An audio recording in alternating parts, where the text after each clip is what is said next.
don't know if you're familiar with this cookbook, Laurel's Kitchen.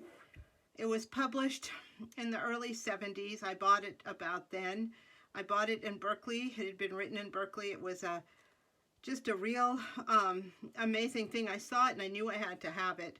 It cost, I think, $13.95 at the time I was working minimum wage and earning, I think, $1.82 an hour, sometimes $2 an hour. So this was a big commitment, but it was the first cookbook I had ever bought. And as you can see by the state of the dust cover, it's still around and going strong. One of my favorite recipes out of this book is their banana bread.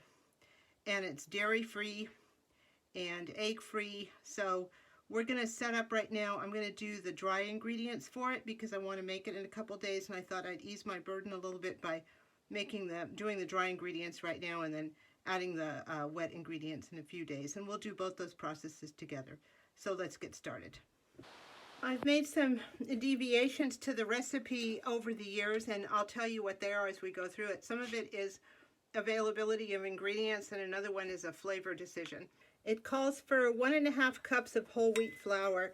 I'm going to be using some whole wheat flour, but I'm going to be using, for the 1.5 cups, instead of whole wheat flour, I'm going to be using white flour. So of course my measuring thing won't go into the flour opening, so I'm just going to have to pour it here. Bear with me.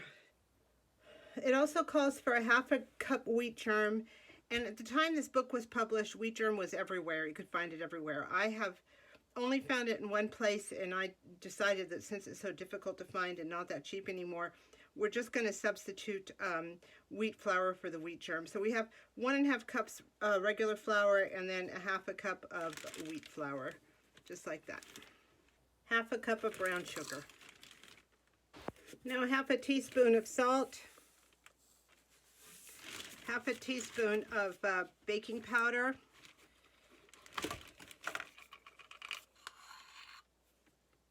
And 1/2 teaspoon of baking soda. I got this huge container of baking soda at Walmart for about $2.50 a few months ago, and it's awesome to have, not just for baking but for cleaning and everything. So if you see it and you have room for it, definitely get it. It's a great deal. So I'm going to put 1/2 teaspoon of baking soda in there. For some reason, this recipe for banana bread doesn't have any like spices or anything in it, and I've always found it a little bland. So I've used a teaspoon of cinnamon to kind of wake it up, but I think I'm just going to go ahead and use pumpkin pie spice. It's also very good in this, and it just gives it a little more flavor. Otherwise it's, I don't know, it's lacking something. So a teaspoon of either cinnamon or pumpkin pie spice. So that does it for now. I'm going to set this aside, and when I'm ready to bake, we'll be back and add all the wet ingredients. Well, it's been several months since I put that video together with the banana bread mix, so I'm going to finish the banana bread today.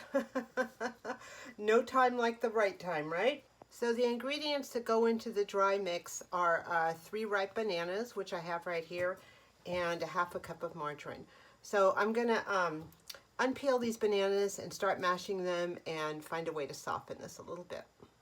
All right, here are my 3 bananas. I take the peels and put them in a plastic bag in the freezer. I have a neighbor who uses them for her flowers. I think she puts them in water and uses the banana water. I'm not sure, but her plants are always amazing in the summer, so I want to keep that going. I have 2 more bananas, so she has 2 more peels, and she'll have 5, and I'll bring them on down. I put the butter or the margarine, you can use butter too, in the microwave for about 30 seconds just to soften it.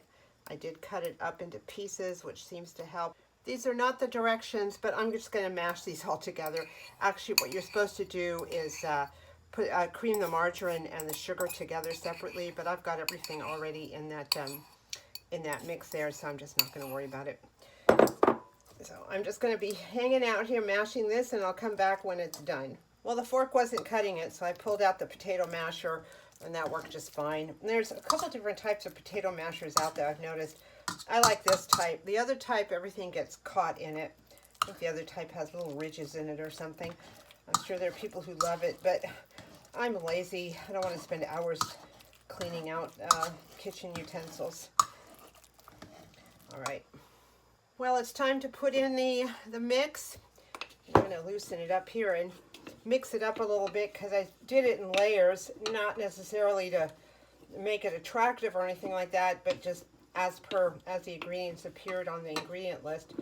So I don't want stuff like baking powder or salt or anything to get caught in one area, so you take a bite and it's a terrifying thing. All right, I'm going to now add it to the bananas kind of slowly. You should not overmix breads and muffins and stuff like that, or they just become kind of rubbery. It's a very fine line. I would love to use my mixer for this, but I just am afraid it would just mix it up too fast. I do want to get it moistened though. All right, I'll be back in a minute. Well, it's all mixed up, and you're going to find this to be very thick. You kind of just spoon it in. You can make one loaf out of this, but I like to make 3 loaves. So because I have 3 loaves, I'm going to make them 3 different ways. The first way is going to be without anything for a friend of mine who cannot eat any dairy and also doesn't eat any nuts. Second one's going to be chocolate chips for a friend of mine who likes chocolate chips but doesn't eat nuts. And the third one's going to be for yet another friend who won't eat chocolate chips, but he will eat nuts. So I have these pecans that I got at Grocery Outlet. I think they were, it says here, $3.99, which I thought was a pretty good price because I can use these for all sorts of things. So I'm going to start by putting the batter into the first one, which will be for the person who just will have it plain. Okay, so I filled one, and I've divided the other 2 into 2 bowls. These don't rise too much, so you can fill it pretty high. I'm going to set this aside and finish the other 2. Here are some chocolate chips. I like these minis. They seem to go further and cover more ground than the regular size. I actually picked these up by accident. Now I think I'm just going to get minis from now on. Instead of big chunks of chocolate, you have chocolate everywhere. What could be better? All right, I'm going to finish mixing this and put it in the baking dish. Here's the second one, and I've left a little bit aside so I could make a muffin. And here we go with the nuts. I kind of play it by ear. These are chopped up pretty fine, just like the chocolate chips. I like it when they're a little more fine because they get in more. I'm going to do a quick mix of this, and I think we're ready to put that in the pan. Again, you don't want to over mix. I don't know what that means, but I have done it, and things don't turn out that great. So I'm going to take a fork and just kind of flatten these out a little bit. So I'm going to go ahead right now, and on top I'm going to sprinkle some turbinado sugar and some cinnamon. I got this little container from Dollar Tree with the holes in the top, and it's perfect for sprinkling sugar and stuff like that on top of baked goods. I'm going to do that. It gives it just a nice shine, a little something extra on the top.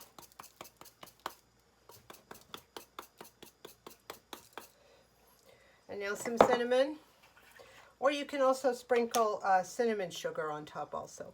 The cinnamon doesn't have a sprinkle opening there, so I'm just going to take some with a spoon and tap on it.